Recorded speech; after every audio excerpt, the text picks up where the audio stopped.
Good evening and welcome to the Whisky Lover Society with me, Gert Retief, and doing a little bit of traveling the beautiful country of Sri Lanka. And of course, I only came here for the food. Oh my word, and the food is delicious. I had some real good curry, not spicy hot, but curry indeed, and all of the local cuisine that they have on offer. So I'm quite a happy man.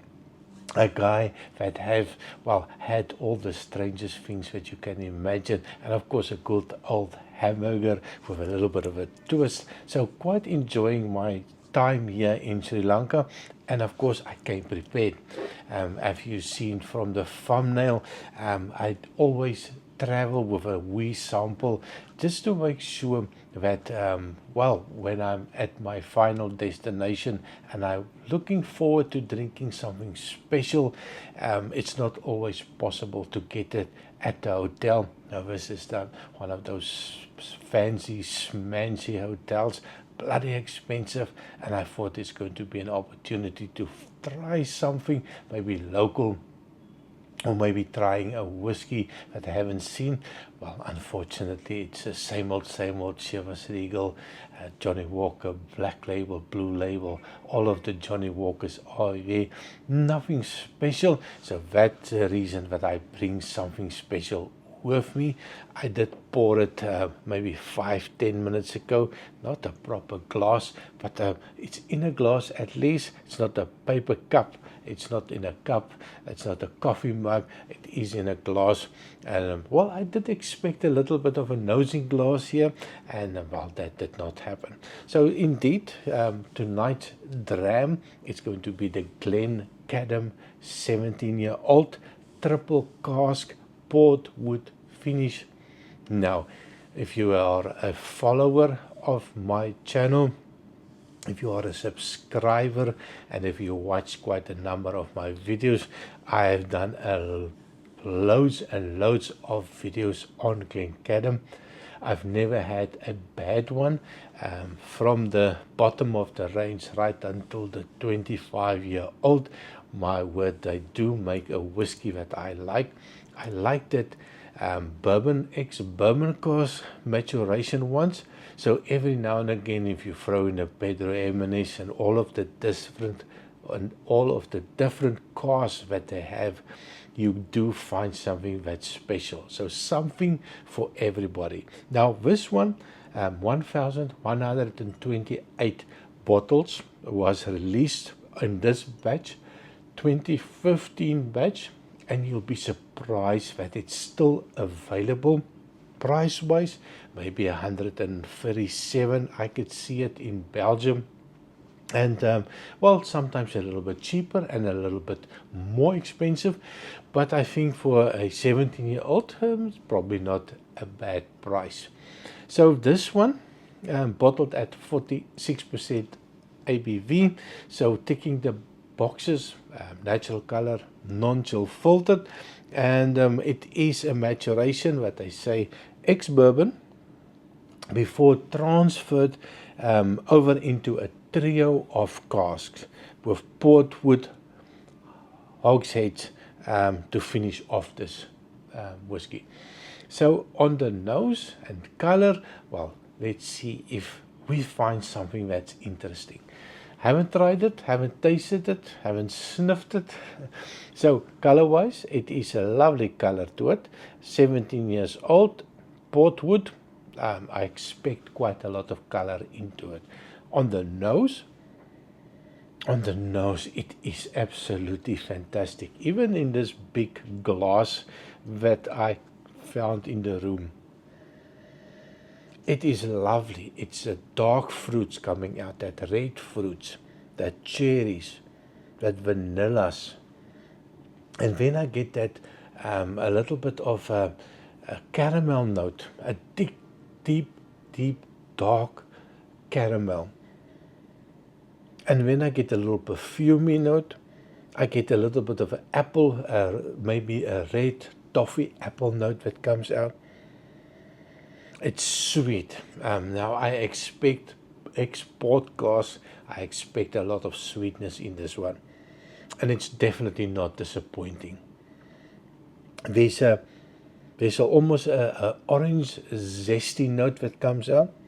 There's a little spiciness. Maybe it reminds me a little bit of a toffee apple, or maybe a little apple pie, a little cinnamony note. I get a woody note. That wood is definitely coming through, and I can only imagine it is the European oak. That European oak always stands out, just to dial up that woodiness, a little freshly plain piece of oak, a little dusty oaky note that comes in. Definitely something nice, a raisiny note. And not every time I get a little bit of a chocolatey note that comes out, but not every time. So nose-wise, is definitely my type of whiskey. Taste-wise, cheers.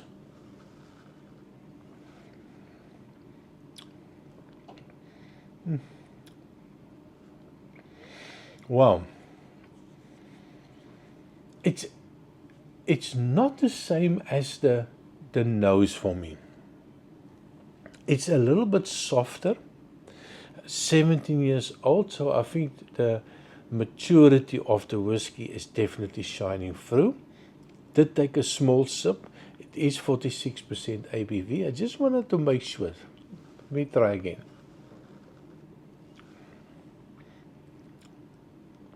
That caramel is there, but a little bit of a burnt caramel note. And once it's gone, you have that sweetness. Your whole mouth is covered with that sweetness. And a couple of seconds later, that little bitter note, little dark chocolate note that comes in. The bitter note, but not really that chocolate note. A little bit of an espresso bitter note that comes in. The sherry is definitely there. That porty note is definitely there. Not a super sweet porty note that comes out. It's one of those ports that are not just filled with sugar.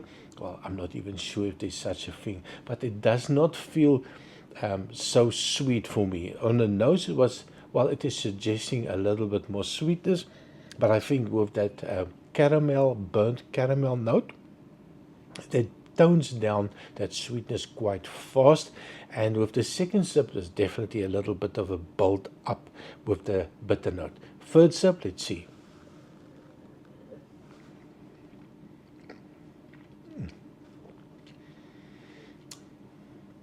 I am a little bit surprised with the third sip. Is definitely more bitter notes. At aftertaste, it becomes quite bitter. It feels like it's being dialed up a little bit. Every time I go back, a little bit bitter note. So maybe a good idea. Put it away, give it some time, let it cleanse the palate a little bit before you go back. If you're into whiskey, you like the sweet whiskies, the nose suggests everything.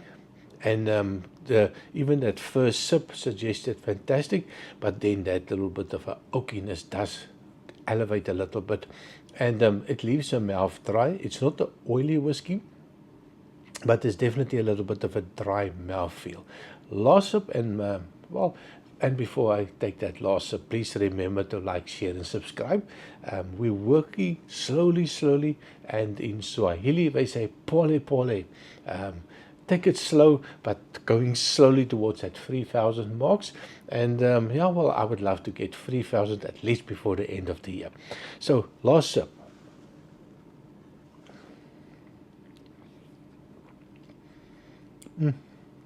Even with that small little break in between, that sweetness is back again. And with the next one, of course, it's going to be a little bit more bitter note, but it is a well-balanced whiskey, a well-balanced 17-year-old whiskey, triple cask, and I'm quite happy with this one. I think it was a good purchase. I paid quite a lot of money for this sample. Comes in this small little form. For the people that are interested in where I buy it, here you go. You can go look online for this company. I think they have 2,500 or 3,500 open bottles of whiskey that you can buy. So if you're in Belgium, look them up. tell him Gert sent you, you want to find more on this whiskey, have a look at that company. They're not paying me anything, so I'm just the lovely company that super fast with delivery, and it's sometimes a little bit expensive, but of course try it before you buy it. You don't want to spend a lot of money and on a whiskey that you don't like. So this one, a little dry mouth coming through, a little bit of a fruity component, that sweetness is there. So from start to finish, I think it is a lovely whiskey. So of course, thank you very much for watching. What do you think about Glencadam? There's a huge range of Glencadams, different wood finishes. What is the favorite one? What is the one that you would suggest? And of course, if you want to know more about Glencadam, I've got loads of videos out there. Go to the library, have a look, and tell me which one is perfect for you. So thank you very much for watching, and I'll see you next time. Cheers.